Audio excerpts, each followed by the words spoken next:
Kitu ya kwanza nashukuru youth leader wa UDA Kenya nzima Cedric. Ya pili nasema asante sana Jokama. As you all know, I'm a Luo by profession. A Luo without English is not a Luo.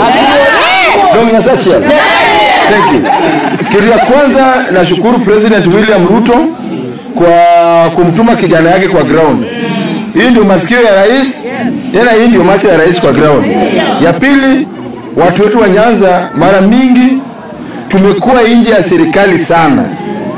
Watu wengi wamekuwa wakikula, mnaona huko upande ya God.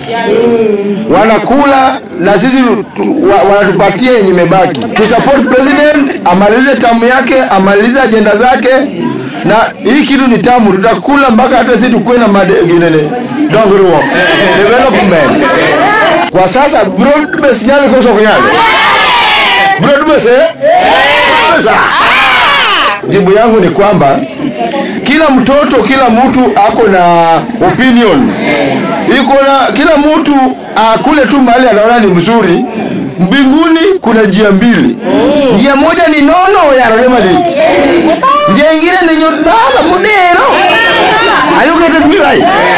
So sisi kama watu wa Nyanza usiji tuko nyuma ya William Ruto sababu 2027 hata mkiangalia hii kitu hata kuwe nani hakuna mtu anaweza toa William Ruto kwa uongozi.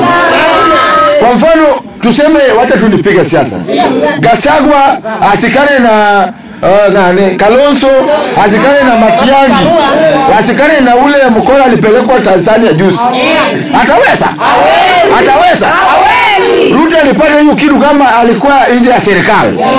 Na sasa akona hiyo kitu, ile kitu ya uongozi. Anapangusaga tu inayo hivi. Alipenda na kale ndio nyama kidogo. Utatoa